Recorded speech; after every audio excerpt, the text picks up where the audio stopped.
Hi, everyone. Welcome to HOA Fight Club in the Ring with Raylene. Today, we're going to jump back in with episode 3 with Matt and Jessica and see how their story continues. All right, you guys, let's jump back in. All right, we're back with Matt and Jessica, and today we're going to kind of pause the whole, we this is our process of what we did, and we're going to jump in by offering our opinions. I have an opinion of why I feel like my board president did what she did. Um, I guess I'm sure you have your opinion of why people do. I mean, when you look at a board president, why are they meddlers? Do they do this on purpose? And who's educating these people in what they're doing? So let's start with your guys' opinion of your previous board president. First of all, do you think the previous board president had malicious intent? Or do you think that she was educated by somebody else and then it kind of just got out of control? So when we spoke at the Senate, kind of the metaphor I like to give for this whole HOA thing is there are three levels. Can I say HE hockey sticks on your channel? Three levels of HOA hell that I see. Yes. You're fine. Board members, all right, we see them when we walk out the door. Then bad actors, be it the management companies, the collections attorneys, because often they are. And then the last level is probably the lobbyists,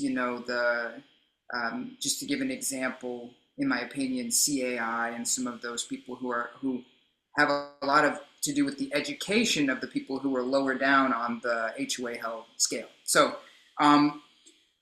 do you want to say something? I would say that these are investors. These are people who are looking to make profit.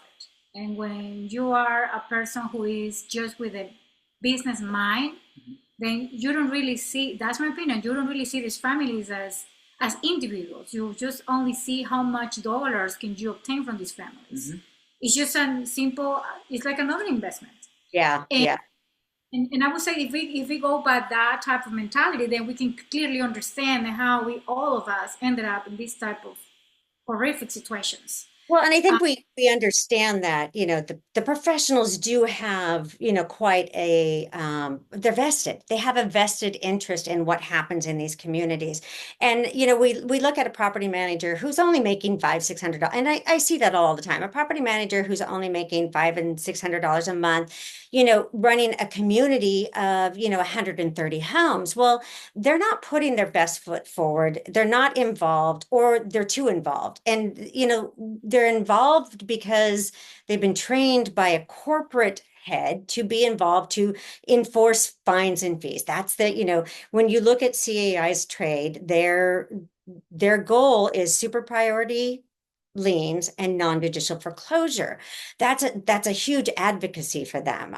They don't want mediation. Mediation cuts those attorneys out of, profits that they could be having if we force mediation first. And so I think if we look at the industry first, they have a vested interest, and they're the only lobbyist up until the last few years. I'm sure there's been lobbyists of, people, but there's been a really shift in homeowners getting involved like you guys. But how do you explain, if you're going to explain this to the legislators when you're going to court or to testify during a bill being written, sometimes it's so overwhelming. I don't even know where to start my testimony. How do we get them to understand? Because they're not understanding why we're fighting. And it really worries me because they've got the lobbyist who can pay, millions of dollars in their ears, every day. So let's start with that. Tell me what your thoughts are on CAI and the lobbyists and their power in this state, because you've been dealing with them quite a bit. Oh yeah, they're always there. Yeah. Absolutely. Okay. And going to your point, it is true. I personally have discovered how a Republican senator, is involved in some of the links back from 2014, 2013.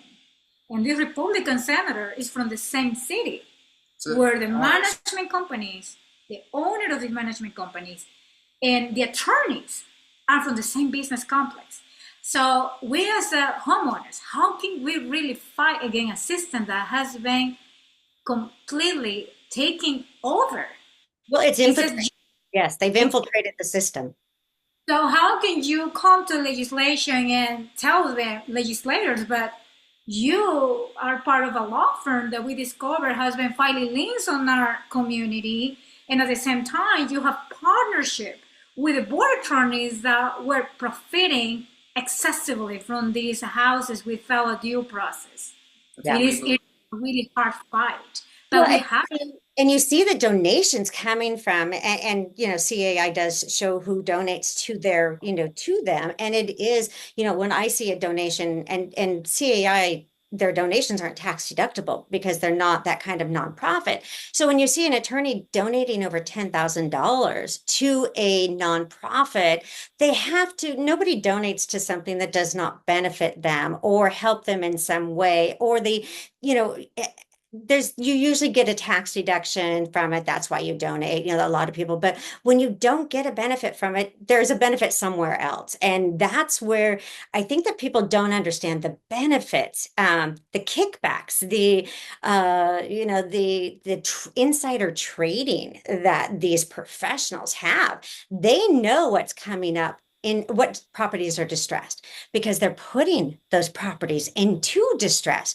They're finding them into distress. And Jessica, you are a saint because you realize that in your property and you did something about it. And I think that I think hearing from you about how those people felt and how you felt helping them is really important because that's why you and I do what we do. We don't do this for ourselves. We do this because this isn't right. This is not right. So give me your opinion on that. So for the homeowners, I see them as my neighbors. And when I noticed that these layers were completely distressed, houses with so many liens, I personally went to interview them. And for the first time in their life, they were able to discover what was happening. Kind of, it made more sense to them why they were heavily targeted, which was true. What I personally did was, I don't know if you remember this. I think I told you, I took one of my invoices. Mm-hmm. And then I was looking at the bottom of the invoices that it says a system that the management company was using. So I went to the online system and I looked in the website, the software. So I Googled it. I started to look, okay, where this software company is based to. And it was based from Las Vegas, Nevada.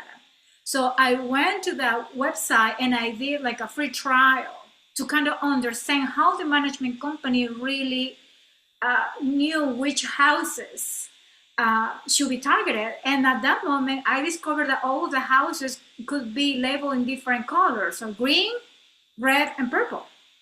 Huh. So when I started to do my free trial, I said, okay, the green ones are the ones that are, with no problems. Good standing, zero balances. But the ones with red color were the ones that we know heavily targeted with liens, foreclosure, garnishment of wages. And the purple ones were the ones that in the middle ground, the gray area.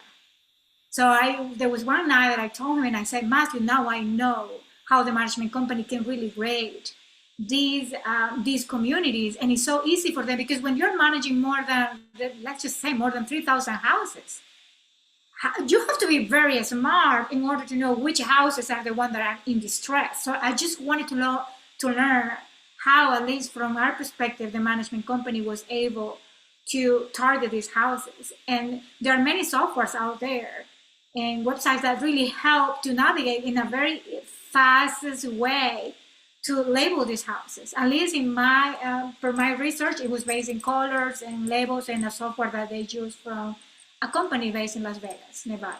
Yeah. Not to interrupt you there, but when I was looking, they were actually targeting the FHA home loans. So when the board was getting the notifications that the resale cert was going out, they would ask if it was an FHA home loan. And because that's part of a different approval process, for the FHA homeowners.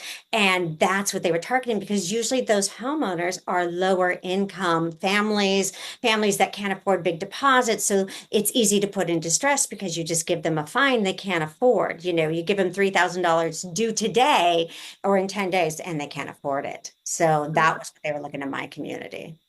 And in our case, our community is, although this is I will say this is a predominantly white community in the entire city, just our community is 99% we are people of color. The city is predominantly white, but Our community somehow, community, our neighborhood, exactly.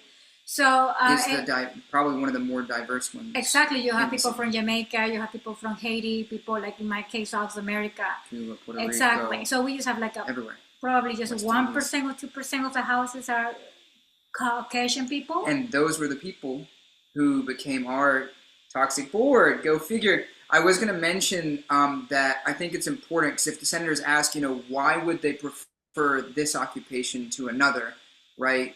One, I would quote Mr. Ricky and say, follow the money, because I think that it is a fast-growing industry. How much? Because you just told me for CAI how much their revenue $18 million. I was just reviewing their IRS tax returns, Yeah. and they just last tax return that they filed is $18 million, and before that one, I think was 16 One million. chapter. That's the one. That's the Virginia chapter. That's not each individual state chapter. And I think the news just reported $38 billion a year is spent in the HOA industry. I mean, that's how much we're affecting the industry. And when that's why I mentioned the HAF fund, because the Homeowners Assistant Fund, that was the federal, grant that homeowners could go to if they were past due on their mortgages or their HOA dues. What happened there was most of that money was paid to attorneys because it would be a $2,000 past due assessment and the attorney would get three to $10,000. I saw up to 20, there was $25,000 for attorney fees. So this is a grant that went mostly to attorneys, and that it's not the HOA assessment that puts people into foreclosure. It is the fees and the fines and the attorney fees that force them into foreclosure. And we can discuss all that, but it is an intentional. I've actually seen the board amend the rules so they can order everybody to change their blinds. And if you don't change your blinds in 10 days to comply with our new rule, you got a $50 fine. And that $50 fine turned into a bunch of liens and foreclosures. Just that $50 fine that they assessed all at once. And there was no red flags that went. You're telling me the county is not seeing these liens? And I have to question that because we never talk about the county. The county recorder sees liens and foreclosure sales and sheriff sales listed every single day. And they see the same attorneys filing those every single week, month.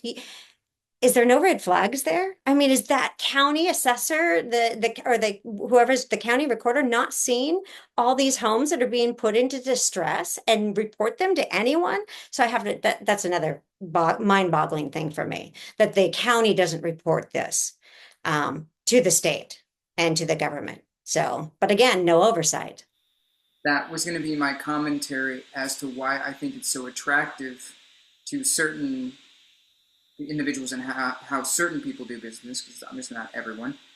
They think that that we're George Orwell, right? That we want to overthrow everyone who has wealth and we're looters, and we want to come in. That's not true. I'd say that we're more like Upton Sinclair, where we're seeing these abuses in the industry.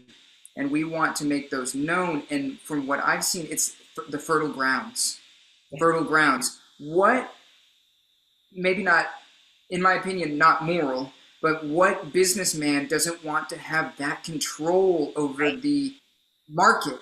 What businessman doesn't want to be completely free to create what I believe are shell companies, to have no oversight, to know at the end of the day, if a few homeowners get caught underneath the wheels and try to make a stink, they'll go to court, they'll waste their funds on it, and it'll end up in anonymity regardless. That's an immense power. And when your bottom line, because these, again, in my opinion, these are for-profit companies. They're for profit. So, that's the bottom line. They want to do that, and they want to be able to make profit without any yeah, and it's important to establish that CAI is a trades group. It's a trades group. It is not a representation of the homeowners. There is no way that they represent us at all. They are not our voice, and I think that we need to make sure that they understand that they're not our voice. We don't choose them. We didn't nominate them, and we did not vote for them. And to let our legislators know, we did not vote for them. We voted for you to make changes. And the legislators, some of them are starting to listen, but it's been years that people have been yelling and screaming, and the attorney generals that we've given notice to, and not one of them is responding, with some sort of sweeping legislation that protects the homestead, the rights. And I agree, we buy into these corporations. I understand, and I'm a rule follower, and so are you, Jessica and Matt. You guys are rule followers, but the rules have to be fairly applied, and there has to be oversight and governance. If a mayor was doing this in your town, if the mayor, which is the board president, is acting like this kind of a rogue person, and we weren't seeing the financials, and we weren't being able to attend the city council meetings every month like we're entitled to, people would be losing their minds. And guess what? That's what's happening in these communities. We've lost the power of the municipality and fair and equal access to due process of law to protect our property rights. And that's where it gets it for me, because most homeowners, it's not their assessments, it's fines and fees that are being they're being fined into foreclosure. And it's a purposely, and in your community, it was purposely done. And that's why it's so important for your community to be able to speak up and for you to be able to yell and scream for them. And going back to your point about how they make profit, and which is based mostly, at least in our community, was fines and citations rather than the assessments itself. We took the bare minimum records that this board attorney allow us to have through the management company, and we we contracted a forensic auditor. And with her having a different perspective, it just really enforced what we were already believing. And one of the aspects was that she was very concerned the amount of income and the influx of that income was coming from all these legal activities rather than the assessment. Because the assessment should be the backbone exactly. of the income for the community association, but it was fines. Exactly, it was fines, collections, and then she also brought to our attention, she said, Jessica, if you see here that the management company is already charging a flat rate for $300 per month, but aside for these fees, they're also having 3 or 4 different fees, like for example, postage, envelopes. They were also charging for filing the liens or transferring the accounts to the board attorneys who were also the collection attorneys. Yep. People don't understand. And that's what they said. Well, why would a property manager why would they spend the time? The billing that you don't see, people see this budget and they see the property manager spreadsheet. Well, in that spreadsheet is hidden things that you don't get to see. I always make the example of the bark. We paid $3,000 a year for bark, and we never saw a piece of bark come to our community and be spread in the community. We spent, 10 years, $30,000. Where was that money? It should still be in the bank, right? We budgeted, we didn't spend it, we didn't get it. Where's the money for it? Well, we spent it somewhere else. That's where they're spending it. That's where they're hiding the fees. They're hiding the fact that their landscaper is the one that's doing the landscaping. Their landscaping company is just an LLC. It's $200 in Washington State to file an LLC, and you can have a landscaping company. Then you have the contractor. Well, that's $200 for an LLC for a contracting license. Oh, now I'm the contract. Most property managers have all of their own maintenance people, and they're sending those to your property, and you're paying the workers' comp on them. You're paying the L&I, laborers in the industry. It's the biggest scam. Matt, you called them, I forget what you just called them, but they're soft targets. If you're going to look at a school as a soft target for a terrorist attack, this is a terrorist attack on the homeowners. They are losing their homes to the trades group. The lobbyists. The lobbyists are telling the legislators that they won't. Steve Hovarth and I with HOA United, we have been in Washington State in, legislative sessions, working sessions with actually a CAI rep. She's been with us we meet once a week. We've been meeting with the senators. And I have to say, this last meeting with the senators, which we only have one left, so this is the second one before the last, all the CAI national reps showed up at our meeting in the Washington state all of a sudden. We had all these people from CAI. I felt bullied and intimidated, kind of like I did in everywhere else. I mean, I got to introduce myself, but that's really the only comments we got to make. Here's CAI. Thank goodness for Steve Hovarth. He's a brilliant mind when it comes to laws. And the way he looks at things is not, he doesn't look at it from just the homeowners because he's also on a board. So he looks at it from the association's side also. So it gives different perspective. You know what it is, Matt, when you're serving on a board, you get a different perspective of how you have to handle things. It's a business. We should all be running this business together and participating as owners. That's what we really agreed to. And it's crazy when you get bombarded, and they haven't offered any suggestions. Steve Hovarth has rewritten all the Uniform Act, put new stuff in there. We've asked for their opinion. Nothing in writing is coming from CAI except for complaining that we're fighting for changes in the law. How is that okay? How is the legislators allowing that? They shouldn't even be allowed in the room if they're not going to participate in the discussion, but it's because they don't have to participate. They've already been given a back door to our legislators to have not open, hidden conversations from the homeowners. They're having conversations without us. And you know what is the most shocking part? Probably not many people know about this.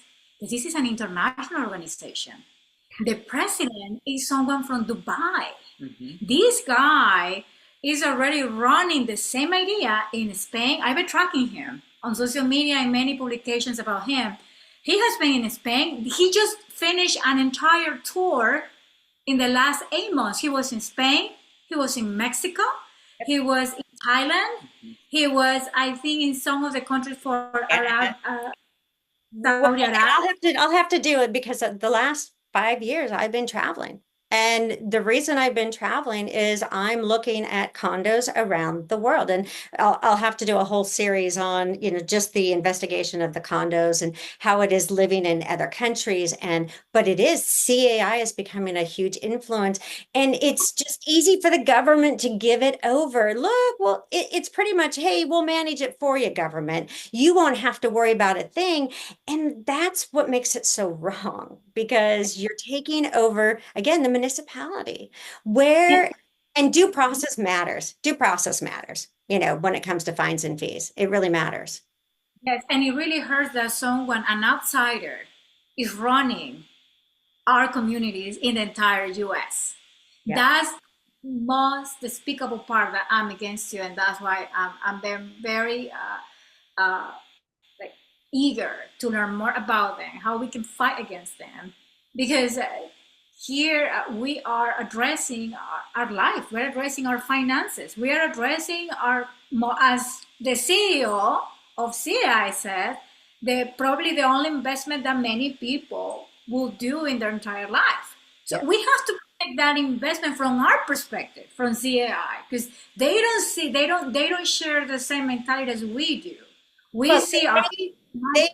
you and I, and I always use this, I don't make any money from this. I don't live in an HOA. There's nothing that I benefit from this at all. I must spend 60 hours a week working on HOA issues I'm so bogged down across America, and people, wonder why I don't have any time. Here I am traveling the world. I'm not traveling the world. I am working from a safe space because I mentally was so distraught when I settled my case in 2020.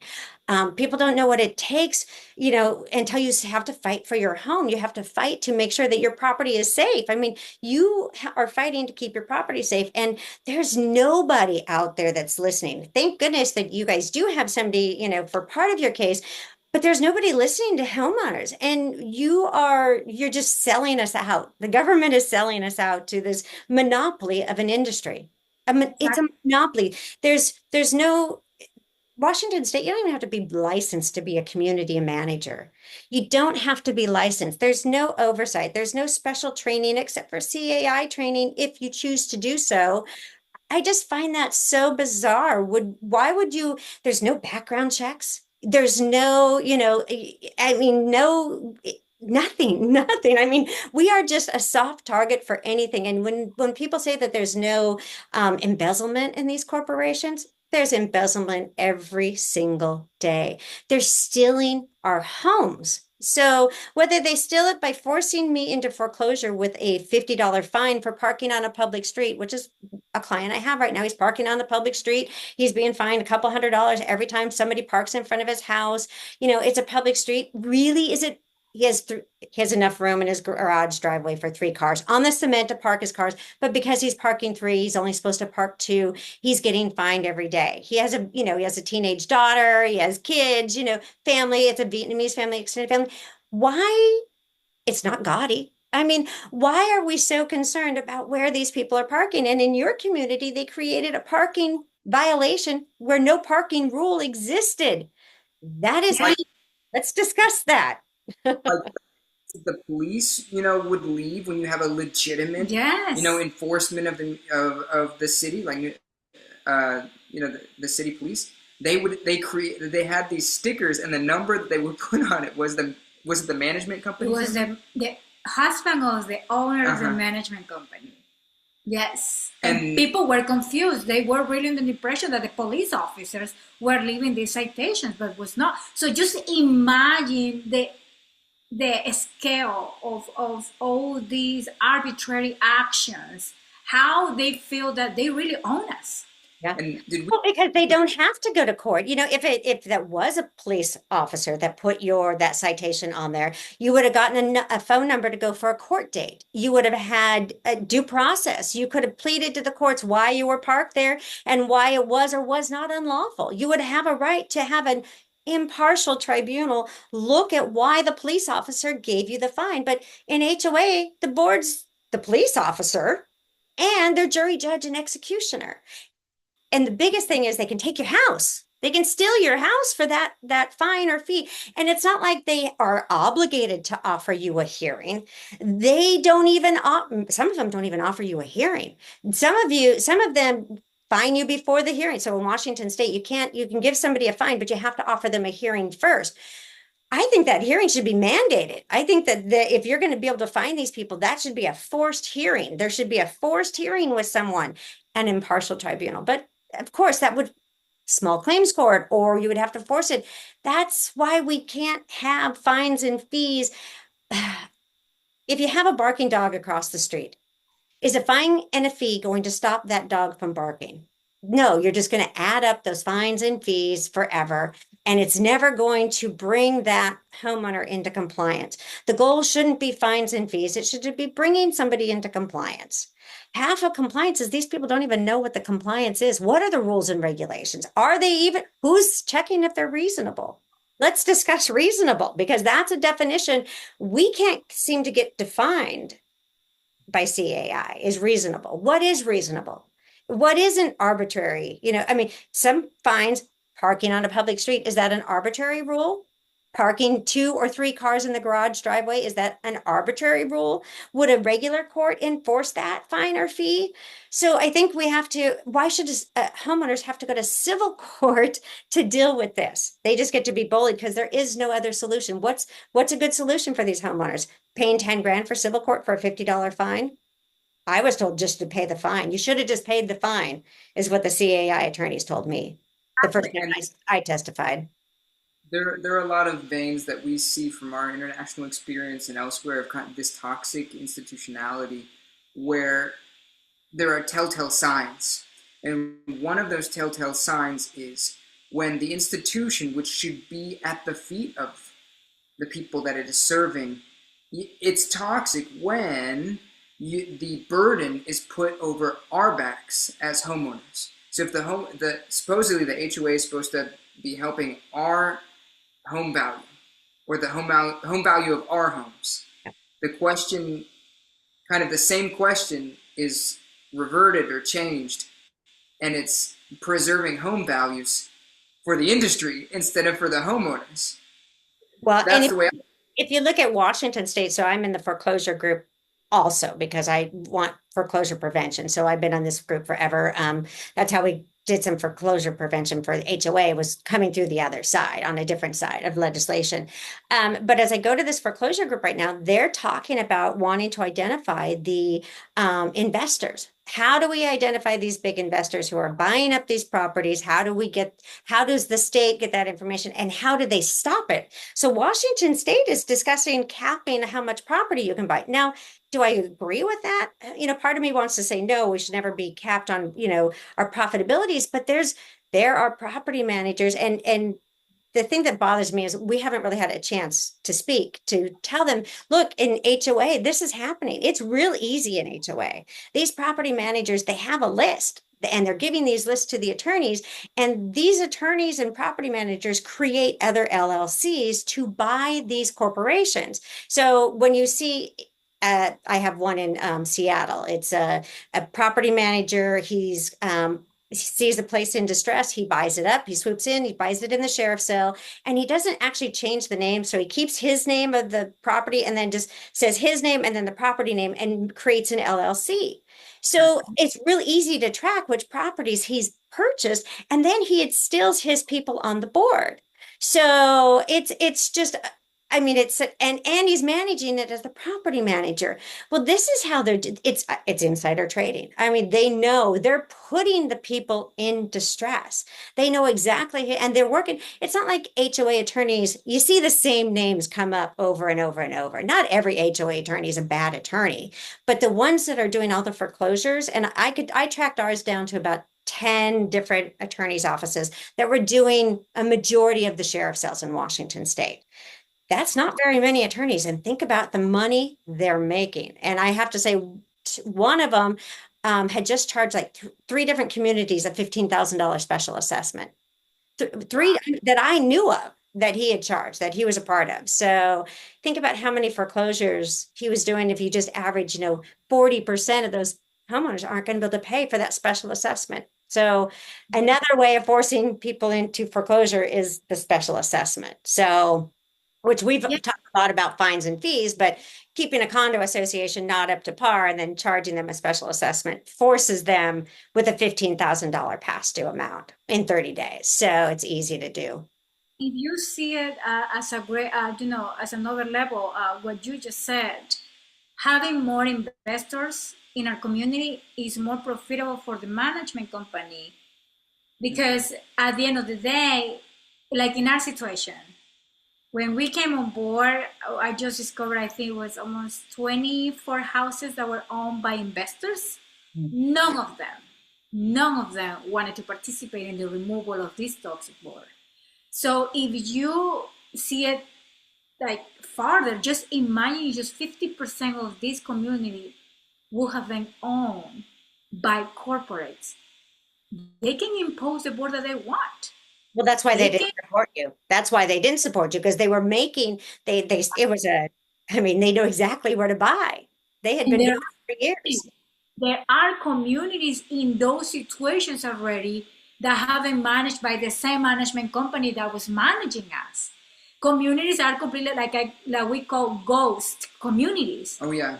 Because this community, they don't really have homeowners. They only have corporates who own the houses, and the renters is the next level of exploitation. I would mention, without mentioning names, the process that we believe that we've caught on to, where the management company, well, see, and remember, when I say management company, ours was management company is related to the manager, who's related to the developer, who's related to the real estate. So it's a self-insulating group of people at different facets of the industry. And they also knew the board attorneys, who were also the collection attorneys. They knew the board attorneys, who were also collection attorneys. But we saw a process in this where they have multiple neighborhoods and communities. And when we were tracking it, well, really, she's the brain. So when she was tracking it, it was just unprecedented how there was a game plan. And so there was this repeated process. We would say, oh yeah, okay, so this management company heads it off. So after the developer moves out, per covenants, this management company comes in. But this management company, like in our case, we believe, when things start to get hot and homeowners are questioning, somebody's questioning, there's a lawsuit or something, they dissolve the LLC, and then another management company comes in and buys their portfolio and continues business as usual. Exactly. And we would see these depleted, like you said, ghost communities where we looked at their communities kind of in the Atlanta area. In the Texas, yes. And we're like, well, which point in the process are we? We were kind of midway, where we had brought the heat, hot Atlanta, and, they couldn't take it, in our opinion, and we were at that point. But there are communities that were well past that, where it was the meter of homeownership and people living and protecting investments in their homes, the most sacrosanct of American institutions, in the home, on one side, and the corporate raiders, the bad actors, the investors, ownership in the other side. There were some communities where it had already gone to the other side, and it's sad. And there was a minority of people who were even homeowners. They were just people. The others were just making profit. So imagine in those communities when the board is really conformed by corporates. Yeah, and they don't really live there because these corporates are from Delaware. That's another story. So I've been also tracking these companies where they are from. Yeah. Well, and then you see like ours with the property manager now he's got his people on the board. The person that I've been helping, she owns 57% of the commercial property. She's supposed to have a seat on the board, guaranteed. And he's got his property manager sitting on the board, and they won't let her sit on the board. So how, and who does she go to? I mean, she just got out of a 2.5 year, 3 year lawsuit for them fining her for something that she never was offered a hearing for. So, I mean, hundreds of thousands of dollars have been spent. And it's just, when does it end? When do we stop and say, okay, wait a minute, somebody's made a huge mistake here, and the homeowners are being depleted. We're selling ourselves off. And I will share your testimony there, because I think the foreclosure people from, we've actually had people from New York State actually be in our foreclosure meetings too. I think they need to hear that it is happening. And if they check those, because I used to keep track of the sheriff sales. So each week or each month, I'd go in and click in the counties, the biggest counties, and look for who's doing the sheriff sales. Well, that's how I got the tracking of which attorneys were doing the sheriff sales. It's the same pattern of attorneys in Washington State. It's the same ones over and over and over. So is it just those 10 attorneys that are doing the collections, or are they just 10 really, aggressive attorneys? Because CAI says you should be aggressive. They push that narrative. You should be aggressive, and we shouldn't go past due on assessments. If assessments are so important, why are assessments not first on the priority of payments? Because I notice in most states, it's not the assessments that goes first. It's the attorney fees, then the fines, then the fees, then the interest. Then assessments are in the priority of what you have to pay. So that's how they keep people past due. You're never current on your assessment. So if I pay my monthly fee, it's never going towards my assessment. And that's how they put people past due. If they went to the assessment first, you would never get them past due on their actual assessments. So then we could I think they should be separated. I think the assessment should be in one pile and everything else should be in another pile. So everything else should be in another pile. And this you have to go and deal with in small claims court and prove that you have a right to claim it. And this is your actual assessments. And if you go past due on your assessments, then yes, the board needs to take action. But you have to prove to me that they're for actual assessments. Nobody's proven that. Non-judicial foreclosure means you don't get your day in court to protect your home. You don't get a day in court. They just get to take it because they have their power of attorney over your home. And that's scary. Those board members have power of attorney over your home. Think about that. Yeah. People don't understand what that means. There is one aspect that I just remember when we are talking about this, when we were doing the removal process of this board, during our interview with CNBC, the reporter had the last interview with me, and she said, Jessica, I just had addressed some concerns with the CEO of CAI, I think it's Mr. Skiba, and he said that management companies, they don't really control the association funds. They have zero control. And I told her, well, he's wrong. Because in our case, the management company was the whole owner of the entire association funds for more than a decade. The Even owner, when we were doing the remodel, they knew that if they can obstruct our access of his, at that moment he was the president, of his access to the association funds, there cannot be any business done in the community. That's why we have to take money out of our own pockets to do the removal, because the management company in our situation, the owner, this lady, controlled the entire fund for more than a decade. And when we contacted the bank, I asked the representative, please send me a confirmation email who was the sole property, how can I say, like the sole signature owner. card owner. Any signature card. She said, no signature cards in more than a decade to any other person rather than the owner of the money. And that's what I exposed in the Senate in the last week hearing. So Well, that they can control these communities because you have no right to even move. so in Nevada, I have a client that we've asked for a special meeting of the ownerships. They wouldn't call the meeting. The property managers just wouldn't call the meeting. So what do you do when they don't call the meeting? The property manager has full control of the bank accounts. The property manager said, because this new members, they had, subdivisions and they had new members and they have a right to vote. They wouldn't count their votes. They won't give them membership. They won't. And the professionals just say, we deny it. So the only way that the owners have any rights now, the only demand to be a member is that your name is on a deed on that property. And so but they're discounting people's deeds. They control everything. They control the bank accounts and they have signatures on file. So they're using electronic signatures on file to fill out bank cards for board members. They've been signing off on meeting minutes with signature on file. So it's not really signed on the meeting minutes. It just says signature on file. Well, whose signature? Who's signing for these documents? It's just a way for everybody to say it wasn't me. There's no hands on there's no evidence. And so even when I'm in, depositions and you're in discovery and you have all these meeting minutes and not one of them is signed, how are we holding these corporations responsible? I mean, these corporations violate the law every single day, and that's okay. But God forbid a homeowner park on the public street. And they can lose their home for it. So this is a very planned attack on the American, not even just the American homeowners, but homeowners in general across the world. People in other countries don't realize what's coming for them if they're not already a part of this. This is going to be the biggest shift in home ownership across the world if they're controlling it everywhere.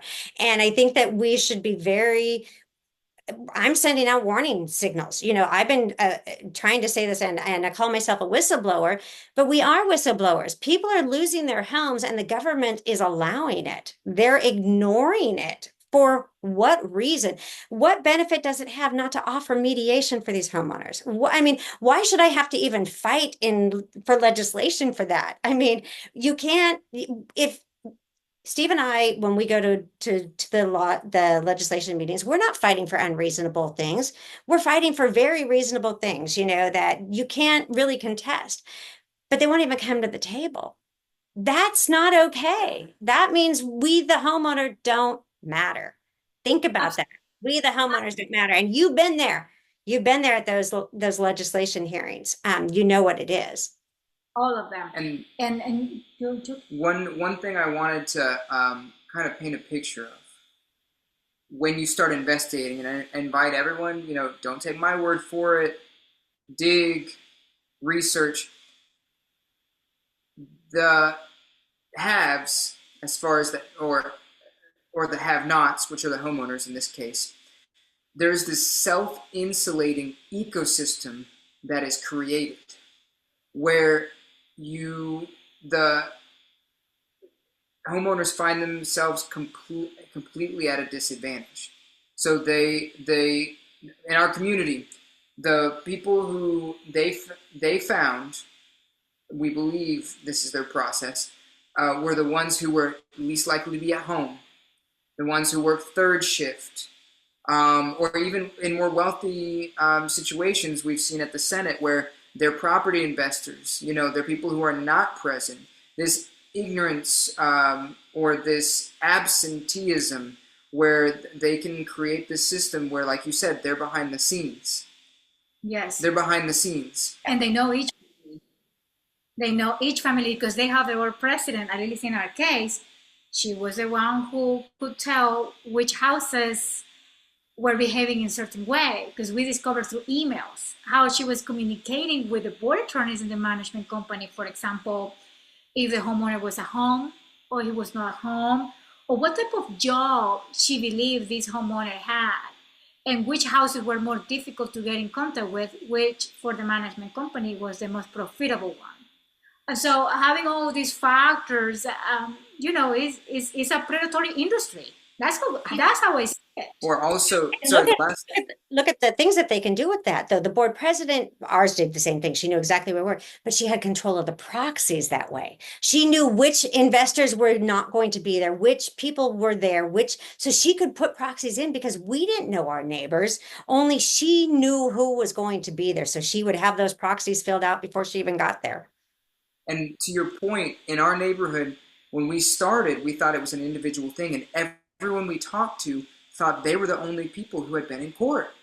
But then we started getting this movement together, and our neighbors who didn't know each other, because that's the fertile grounds. That's where they sow where they're going to be reaping the rewards Yes. for them, is when there isn't communication, there isn't unity, the homeowners aren't together. And so everyone thought that they were the only people that the board had sued, that the board was garnishing. Yeah. No. They were It was isolated. crazy because when I went started knocking on doors, I actually got a violation for going and knocking on my neighbors' doors. They issued a fine for disrupt. I was soliciting. They said I was soliciting when I was going to meet my neighbors. So this is the kind of tactics they use. They use these mob-like tactics to threaten you, to force you back in your home. The board president wrote this email about how horrible of a mother I was, and I was just this horrible person, and a disgruntled homeowner. And I'm like, wow, wait a minute. And that's when I started fighting. I mean, you can either sit down and shut up and follow, or you can scream and speak up. And that's who we are, you and I. Area that I did personally wanted to research was about the owner of the management company. And I don't know if this happens everywhere in every community, but I think people should start doing this. I started to investigate the owner of the management company. She has liens or no personal liens. Mm-hmm. Raylene, you're not going to believe this. I discovered 5 federal lawsuits Oh, wow. has been Against them. faced against her and all her LLCs. And when I started to track all those federal lawsuits, it made, I think it was for a total amount of almost $3 million in debt. So imagine this owner of the management company who has this excessive amount of federal debt managing these 30 HOAs. Yeah. It really, in my opinion, she had and her husband had a clear motive for this excessive amount of lien citations because they need money. And this is They need money. really a huge chunk of the economy of south of Atlanta. If we have these irresponsible actors who have these motivations of their own, what we believe to be mismanagement of their own funds, but then they use the communities to keep themselves out of trouble, I'm just supposing, right? Like they could use homeowners' funds Yes. to offset when they need to make a payment. Yes. I'm not alleging this, but they could have transferred the funds from ours and no one would have known because the signature card belongs to them. Yeah. Well, and I found when I did my research, when I finally got through the bank accounts and the boxes of the association, I found that they were pushing funds. The property management company, who had been managing them for 20 years, was pushing funds through other nonprofits out of ours. So we had like a rental fund. So they would purchase back the properties they were putting in distress. They would purchase them in a sheriff's sale, and they would rent those homes out until the mortgage foreclosed on them. So at the 2007, 2008, because of that housing crisis, it put a lot of homes where they were empty for 2 to 3 years before the mortgage company would foreclose. And they were renting them out, and all that rental money, we're talking about Seattle, a good 1,800 to 2,000 a month at least was going to this rental fund, and it was just gone. I mean, it was just gone. The money was just gone because it was going to, another nonprofit. And so when I finally got all this information, and then I found so much information. And when I did do the recall of the board that night, the property management company was fired because of everything that I found. So and that was the first time our association broke loose, So recalls are very contentious, and we'll go over what happened at your recall. We'll get into that discussion on the next one. But they're very contentious, and they do bring a neighborhood to it's kind of like, it brings everything to a head, but the neighborhood has to be set free. And you can only do so much. And my problem is I set it free, and then does it go back when I leave? So when I left, is it okay after you leave? It's not. It's never my condo association will never be okay. It'll never recover the financial damages that board caused. Hopefully your guys are an HOA, at least they're not connected walls. They don't have the water intrusion damages, that kind of stuff. So your homeowners should be set free. We have some damages. For example, and probably this happens in every community, the management company was paying themselves because when I was projecting the checks to the senators in our last hearing, none of the signatures belong to any of the board members. It belonged to the owner of these signatures belong to the owner of the management company. So they're signing their So own checks. no one was really, not even the board was checking what type of checks this owner of the management company was issuing to herself. So when Century Management Inc. came on board, now from $600 that the former management company was charging, now it increased to $800. When, of course, we brought the press, the Senate, and everything, Century Management Inc. finally released the funds after we filed two police reports, and also we met the district attorney for fraud and crime because Century Management Inc. They shouldn't be owning our association funds, but they did. So transferred to Florida anyway. So when we recovered the funds, and I was checking all the checks because I'm in charge of the entire research part. So I was bringing to the attention of the board and said, see this, they're claiming that they have paid our utilities, which is per the common areas. Like sprinklers and so such. We received a bill from the New England Utilities Department that now the association has a fine of $1,000 because no one has paid in the last 4 months when Century Management Inc. was handling our association. We have been mailing them in a very nice way. We are going through the third notice. We are having a due process with them. But I hope that it won't be a surprise for them when a lawsuit comes against them because we have not received contracts. We have not received an explanation why they never pay our utilities, and now we have to face $1,000 penalty with the city. Yeah. Why there were so many checks with a board that was, in this case, he was the president. He was never aware of these fees, but Century was issuing checks. So we don't really know from whom they were receiving instructions to sign all these checks behind doors. We are still have those questions. It's scary that they have that control because I have another client that she's the secretary treasurer. So, and they just removed her from the bank accounts.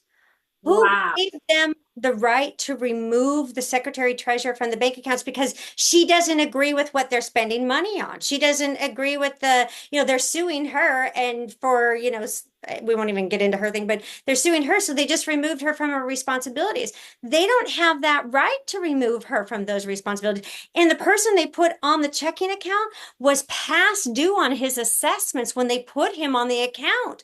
So they knew this guy is past due on his account, which to me, and this is Nevada, he has a fiduciary duty.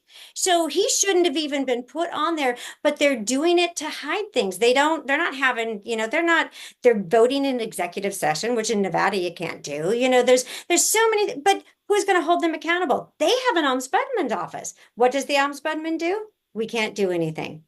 Why are, again, Americans are being taxed for, in certain states, are being taxed for an ombudsman's office. That is a tax. That is a state tax. If you have an ombudsman's office and you are paying a fee, per door fee, you are being taxed by the state government, and there should be some accountability there. So that's going to be my next thing with Nevada. You are charging them a tax, a door-to-door tax to manage the government, for the government to manage these properties and to govern these properties, and they're getting nothing for their tax dollars at all. So nothing. The government is stealing from them. And Yes. I wanted to highlight what you were just saying with kind of a phenomenon that we've seen in this whole industry ecosystem with community associations, which is that, and I think why CAI was suing the federal government to not be included in the Corporate Transparency Act. I'm glad that they lost the I'm preliminary. glad that they lost the lawsuit because they should Well, be no, transparent. they lost the initial, right. the preliminary injunction right now, but Yeah. they But- lost. What we see on our end, and I know on your end as well, is that there's this, well, I won't name him, but an associate that we know calls it HOA hijacking. And so it's this line where, for anyone in your, who watches your channel who doesn't know, they're agents. They're like the butlers of the HOA house. But many times, just like in the the villains in the movies, the butler is the one who ends up behind the scenes, having all the access to the signature cards, controlling, The board. indirectly the board or directly the board, influencing the board. And this is what we believe we've seen. And they skirt that legal line. Yep. So when a lawsuit is brought against them, then they say, "Oh, we're the agents for the Exactly. association. It's the This board is that made the decision. fiduciary duty. We don't have fiduciary duty." So Yeah. we weren't doing any of this. But the psychological, social, power dynamic reality that we've seen behind the scenes is the opposite. Exactly. Where the board are a bunch of people who Uneducated. have no idea what's going on. Normally, there's a good seasoning of prejudice in there because that's easy to get them to set against their neighbors. And then we've watched. There is a video in yeah. YouTube from CAI, and I think the title is "How to Deal with Difficult People." Difficult board members. No, difficult people. Difficult people, They oh, don't yeah. say board member, but when you watch it's an hour, it's a beautiful video. They really tell you how they can label board members. One is the lion, the other one is the sheep, the other one is the owl, and there is another one. I just don't remember the last. I think it's a bear. They're like personality there are types. 4 animals that they are using in this webinar. So I was just watching, entertaining myself and taking notes. I was like, okay, this is how they train. But it's a beautiful video that you can see how they see us. Yes. And it's all, and I mean, this is our appreciation of the video. It's based on those personality traits. How can you deal with Yes. each one? If there's a lion, how can you calm him down and get him in the background? If there's a sheep, how can you get him behind you? The et owl cetera, is et the cetera. smart one. The owl is the smart one. How can you validate him so that he's on your Exactly. side? The owl is the one that questions, that make all those beautiful questions. So how we can have the owl dominated by the lion? You have to watch that webinar. It's beautiful. You'll have to share it with me. It is amazing how, but it's a very psychological. We've been infiltrated. The homeowners have been infiltrated by by a malicious government. Let's just say people that have malicious intent. I don't think the intent at the beginning was malicious, but when you started seeing the profits that were coming and how easy it was, I mean, they were foreclosing in 90 days in my association before we had foreclosure prevention laws. 90 days, and fortunately for me, my board president wrote it down. She acted also as the secretary. So when this property manager took over, they put everything in writing. Oh, the property manager came in, he started, we're going to change the rules and regulations. We're going to put this in the rules. We're going to do this in the rules, and we're going to fine them. And if they don't pay right away, we're only going to give them 10 days. And then we're going to charge them with $3,000. And then in, 15 days, it's such a It was, and it's the CAI plan of attack. I mean, these are a fast lane to foreclosure. So anyone that's buying into an HOA or a condo association is on track to a fast lane to foreclosure. If you cause any problems, I always tell people, my first advice is never buy in an HOA, but my second advice is if you're in an HOA, be very involved, get on the board. I mean, and that's what you're going to find out. So, yeah. Yeah, it's perverse how we saw the power dynamic going on in ours, where we would look at the board meetings and the property manager was chairing the meetings from Everyone. beginning to end and making the suggestions, and the board members had their hands folded Exactly. and are sitting there being yes men to them. Well, and I have boards that don't even know how to make a motion. I mean, don't even know how to make a motion. You go into their meetings and they've been meeting for the last 5 years and they don't even know what a motion is. And it's because they haven't been running it according to the rules. So most people don't even know Robert's rules, let alone how to implement those rules. And boards become very lazy because it's just nobody's questioning us. So we don't have to follow the process. We don't have to do what we're supposed to do. We'll just do what we want.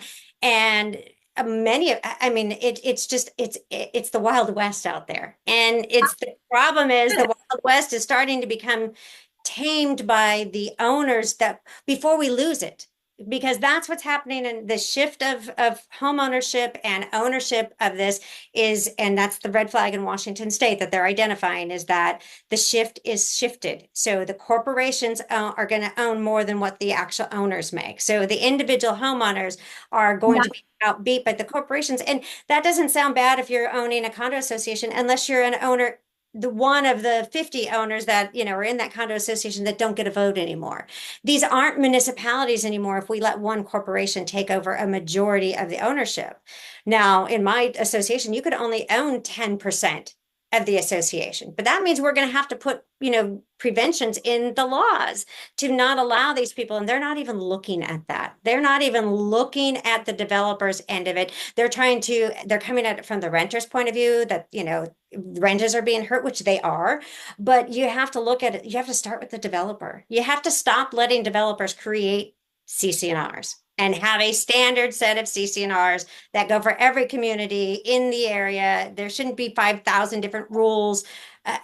There's so many things we could standardize that don't give them that option. You know, when the That again, corporation, I hear Miss Jones. to your point, what's the bottom line in a corporatocracy, like a corporation-led government? That's their bottom line, is that they're for profit. I mean, that's why you create a corporation, right, or an enterprise. Exactly. Well, and we need to decide whether these are corporations or whether these are municipalities, because corporations shouldn't be able to create rules that take away homes. They just shouldn't be able to take. I mean, Boeing can't create a rule to take your home if you get a violation, right? So now assessments are a different beast, and I'll always keep assessments separate. But fines, fees, everything else is not. That is all arbitrary, and we need to have open discussions of how to solve that issue and keep people paying their assessments. If you're paying and you have $10,000 worth of fines on your account and the board hasn't cured those violations, that shouldn't be a right to take your home. That they should be able to have to take you to small claims court to cure whatever violations. And CAI's biggest thing is, well, boards don't have time for that. They don't have time to go to small claims court. If they have time to fine us and drive around looking for fines and all of that, they have time to go to court. Most courts are done electronically now. So the standard CAI excuses need to be refuted. They need to be said, no, no, no, no, no. That's not how it is. So I think that's important for us because we are speaking up.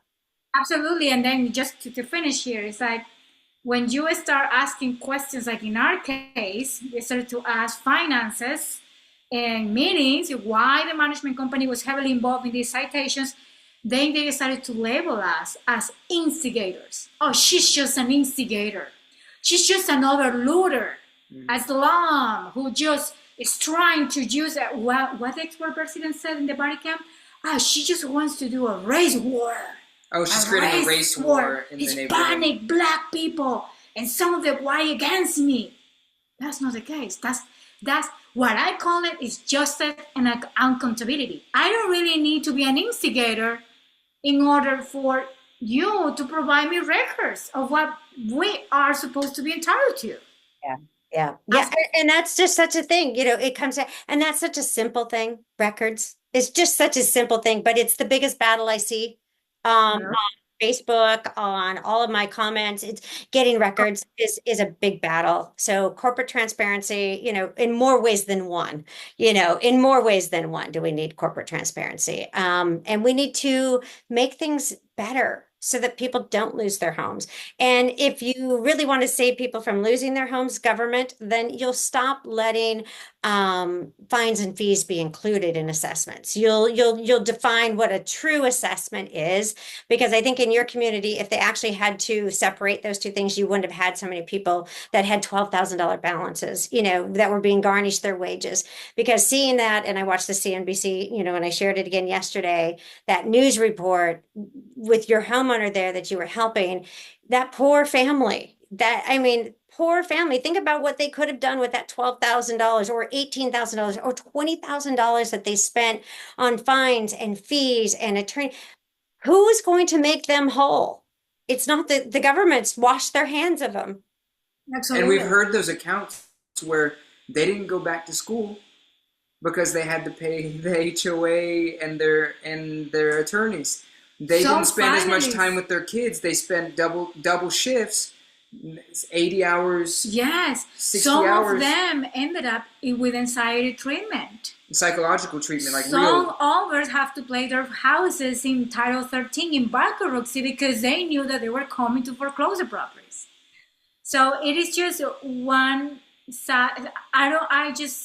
I really have to write a book after all this. Yeah, and I'm going to. And every time I go to write the book, it just is so much. It's so much. It really is. But I think you need to document the story, which is what we're trying to do. And I think that people really want to hear the emotional side, because that's why I have HOA Fight Club. I have HOA United because I'm trying to be reasonable. I don't want people to take offense to HOA Fight Club, but this is a fight. It is a fight for your property rights, for your emotional, your financial stability. It's HOA syndrome is very real. You don't get over it. The PTSD is very real. People don't understand it. I see owners that are in court right now that are losing their minds because they can't do business or they can't have their home. It's just sad. So I think that, as we close today, it's making things fair, putting us on equal ground, at least to fight for our homes is the key for us.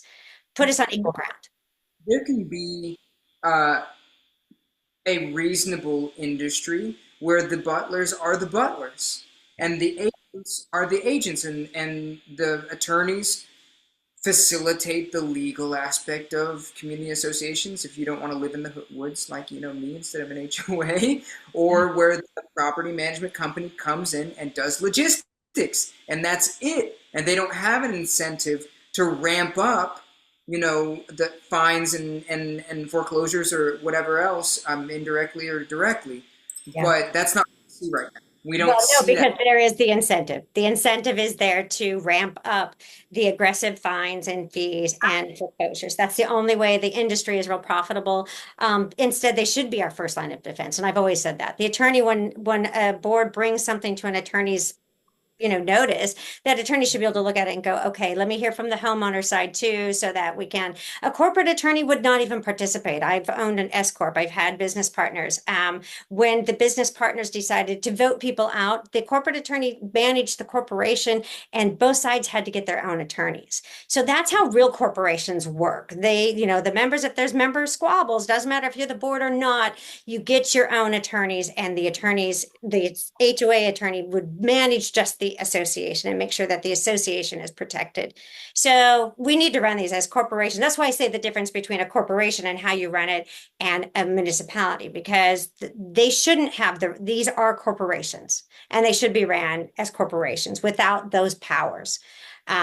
So that's just our opinions for today. So I think that's probably a good place to stop because we are way over time today.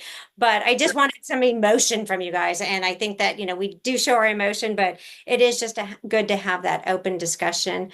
Matt, you are a genius with words. Do you have any last words for today for homeowners? I think that if you were to look at city government or any the Senate or wherever, and you were to hear, although well, I don't know how true this may be, that a corporation was the one calling the shots, you would know that there is a disordered dynamic that's going on. But in HOAs, we see that developers are the ones who write the laws for future homeowners for the next 10 years. Is what I testified at our city council. I said, have you even looked at the laws? Because you're selling off a chunk of the city that for the next 10 years, their immediate government source that you are probably going to deny is going to be well, in this case, a COA, like a HOA for condominiums, right? Yes. So you should not be signing off on that. But I think that what the wordsmith in me would say, that we need to level the playing field. We need to look at all of these things. And if we don't, then this well-oiled machine of people who don't have the nucleus of American society in mind, which is the home, because that's where American society starts. If they are profiting off the home, then we cannot be salient as a society. We will break down as a society. So we need to think about how to defend that. What is it, Churchill? At every shore, at every city, at every single thing, even if it's like us where we were at zero balance, which was hard for people in our neighborhood to achieve. But like you said, with your oath as a citizen and my inherent oath as a citizen, if we let it go by the wayside, then we're complicit, and we will be next. Absolutely. And it will affect in the long term. Yep. It will. All of us. It's So already showing its head. It's already rearing its ugly head. I mean, it's here. It's here. And we either say now or never. I mean, that's really why I still fight, and I think is why you guys are still in the fight also. Absolutely. And we will. We will continue. Yep. All right, you guys. All right, you guys, let's end it for today. I really love having these chats with you guys. It's kind of therapeutic for all of us, I think. So let's jump back in next week and continue the series, and we'll see you on the next one. All right, wonderful seeing you. You too. All right, you guys, we'll see you next time.